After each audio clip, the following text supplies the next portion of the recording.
Hello students, welcome to my YouTube channel. So आज start करते हैं exercise 14.1 from congruence of the triangle class 7, right. So 14.1 का first question है, name the 6 elements of the triangle P Q R. ठीक है, तो हमने जैसे कि इंट्रोडक्शन में भी पढ़ा था कि एक जो भी ट्राइंगल होता है उसके 6 एलिमेंट्स किस तरीके से होते हैं। जैसे मैंने इसका नाम दे दिया triangle P Q and R. तो इसमें क्या होंगे 6 एलिमेंट्स? 3 तो एंगल होंगे, angle P, angle Q, angle R. ये 3 हो गए इसके एंगल्स और 3 ही इसकी साइड्स होंगी, P R, P Q and the Q R. तो ये टोटल क्या हो गए 6 एलिमेंट्स ऑफ द ट्राइंगल। सो किस तरीके से लिखेंगे हम आंसर? द 6 एलिमेंट्स लिखेंगे। एक तो हो गया हमारा angle P, comma angle Q, comma angle R, और साइड्स का नेम क्या होगा?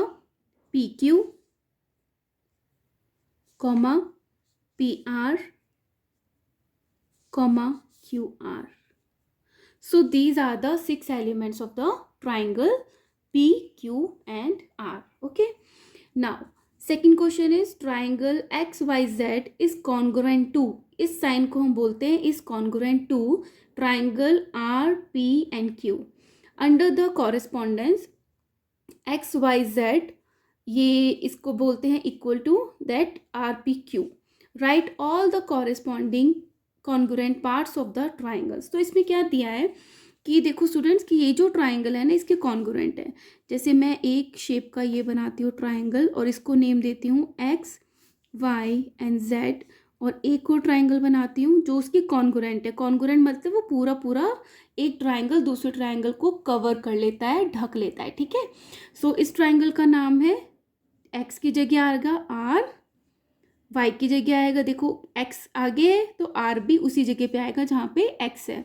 उसके बाद है वाई, तो वाई की जगह आएगा पी, जेड की जगह आएगा क्यू, तभी तो वो एक दूसरे के कॉन्ग्रुएंट बनेंगे। ठीक है, तो अब क्या बोल रहा है? Right the all corresponding congruent part. तो हमें कॉन्ग्रुएंट पार्ट तो पता चल गया कि 3 तो एंगल होते हैं, तो इन तीनों में ये 3 एंगल होके और 3 ही क्या होती है? साइड्स होती हैं। इसकी ये 2 side X Z, Y Z, X Y, इसकी भी 3 साइड्स हैं, P R, R Q and the P Q.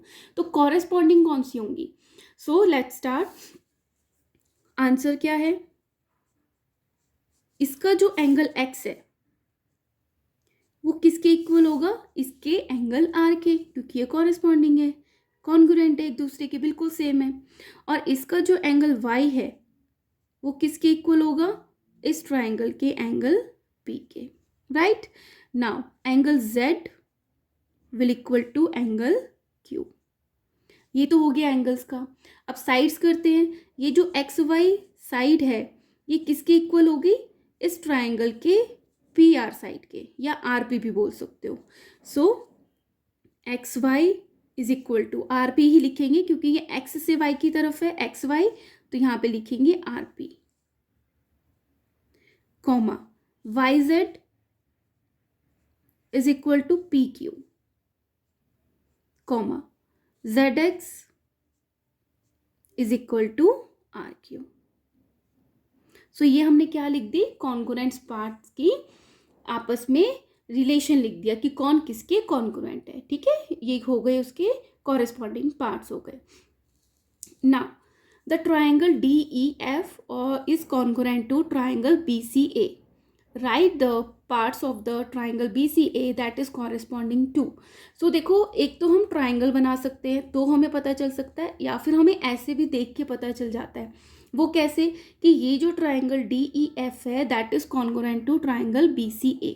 तो किस तरीके से लिखेंगे हम? बी सी ए का बताना है। देखो ये जो पहले लिखा है डी, ये इक्वल होगा बी के, E will equal to C, F angle will equal to A. Similarly जो डी ई साइड होगी वो इक्वल होगी बी सी के, ई एफ जो साइड होगी वो होगी सी ए की, और जो एफ डी साइड होगी वो इक्वल हो गई ए बी के। तो हम डायरेक्टली भी आंसर लिख सकते हैं कि जो एंगल एफ है वो किसके इक्वल है? देखो ये थर्ड पोर्शन पे आ रहा है, तो इसमें भी क्या है? A. So angle A. D E side, ये जो डी ई साइड है ये किसके इक्वल हो गई? BC के। एंगल D, ये जो एंगल D है ये इक्वल होगा एंगल B के, उसका कॉरेस्पॉन्डिंग पार्टी है ना, इसका भी पहला एंगल, इसका भी पहला angle. Now EF, E and F, देखो ये जो दोनों साइड है EF, तो यहाँ पे क्या है CA, इसी पोर्शन पे क्या है CA side.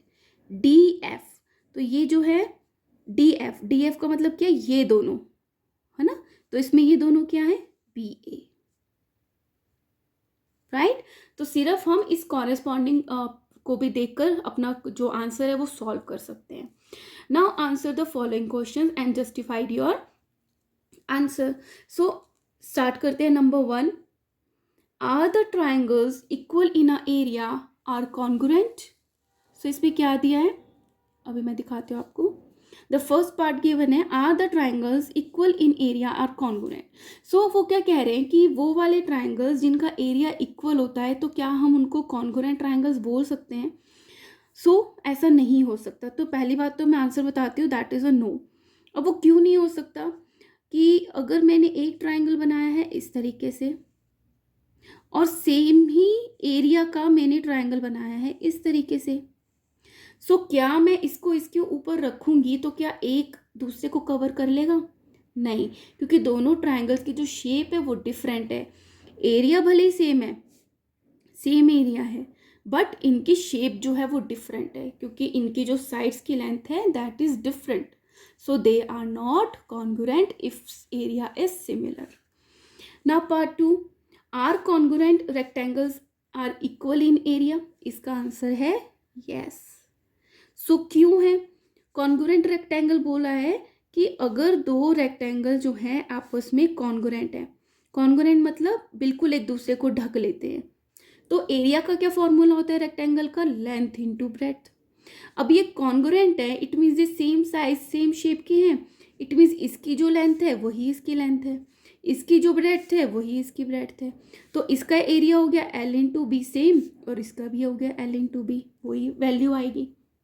So are congruent rectangle equal in area, yes, so इसका आंसर आएगा yes. Now are the square having equal area are congruent, अब इसका आंसर क्या आएगा यस। अब वो क्यों आएगा, जैसे are the square having equal area, दो स्क्वायर हैं इनका एरिया इक्वल है, ये वाला एरिया इनका इक्वल है, तो कह रहे हैं कि क्या वो कॉन्ग्रुएंट होंगे, यस। क्यों होंगे, क्योंकि एरिया का क्या फॉर्मूला होता है स्क्वायर का, साइड इनटू साइड, तो इट मीन्स अगर ये दोनों कॉन्ग्रुएंट, इनका एरिया इक्वल है, इट मीन्स इनकी क्या है साइड्स भी इक्वल है, तो इसकी साइड इसकी इक्वल टू हो गई इसकी, तो तभी तो इनके एरिया सेम है, तो जब इनकी साइड इक्वल होगी तो सारी साइड्स क्या होती हैं सेम होती हैं, तो ये पूरा का पूरा इसको कवर कर लेगा। So the square having the equal area are congruent, ठीक है ना। Are all squares are congruent, ऐसा तो नहीं होता है ना, तो आंसर है नो।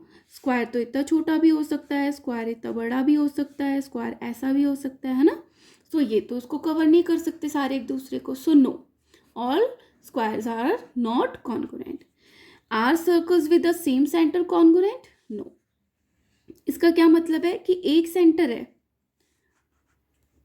आपने उससे कंपास खोल के ये सर्कल बना लिया, अब सेम सेंटर को ही लेके आपने रेडियस बड़ा खोल के एक और सर्कल बना दिया, फिर एक्स को लेके एक और सर्कल बना लिया, तो क्या ये सारे सर्कल एक दूसरे के कॉन्ग्रुएंट है, सेम एक दूसरे को ढक लेते हैं, so no. So circles with the same centre are not congruent, right. Now question number 5, in the adjoining figure BOD, ये देखो यहाँ पर है BOD is congruent to AOC, it means ये जो पार्ट है BOD ये किसके कॉन्ग्रुएंट है, AOC, मतलब ये इनका जो एंगल है वो पूरा का पूरा एक दूसरे के इक्वल है। अब आपको प्रूव क्या करना है, prove that the angle BOC is congruent to AOD, कि ये जो BOC बना है यहाँ तक पूरा का पूरा ये कॉन्ग्रुएंट है AOD के, ठीक है। होपफुली आपको समझ में आ गया होगा। पहले इन्होंने बोला है कि ये जो चीज़ है, ये वाली चीज़, ये इक्वल है, कॉन्ग्रुएंट है इसके, ठीक है। अब क्या बोला है कि अब आपको प्रूफ करके बताना है कि अगर ये BOC is congruent to AOD, कि ये इसके कॉन्ग्रुएंट है। तो इसमें हिंट भी आपको गिवन है। तो सबसे पहले हम लिखते हैं गिवन, क्या गिवन है, दैट एंगल BOD, कि ये वाला जो एंगल है BOD, ये किसके कॉन्ग्रुएंट है, एंगल AOC के, इसके इक्वल है, AOC, ठीक है। तो अब हम क्या करते हैं, दोनों साइड में इस COD को ऐड कर देते हैं, adding angle COD on both sides. तो क्या हो जाएगा, एंगल BOD तो है ही, उसमें हमने ऐड कर दिया एंगल COD, ठीक है, कॉन्ग्रुएंट अपनी जगह पर है। एंगल AOC, उसमें हमने ऐड कर दिया COD। तो हमने सेम ही चीज़ ऐड करी है, तो इसकी कॉन्ग्रुएंस पे कोई फर्क नहीं पड़ेगा, ठीक है। तो अब क्या हुआ, BOD में अगर हम COD मिला दे तो ये पूरा बन गया ना, तो क्या बन गया, BOC। तो इन दोनों को मिला के क्या बन गया, BOC कॉन्ग्रुएंट।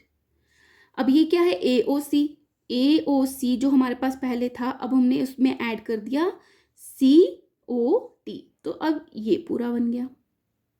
तो ये क्या बन गया, AOD। और यही हमने प्रूव करना था, that angle BOC is congruent to angle AOD। So हम क्या लिख देंगे, हेंस प्रूव्ड, ठीक है। And here our first exercise, that is 14.1 is finished. If you like my videos, please subscribe my channel. Thank you.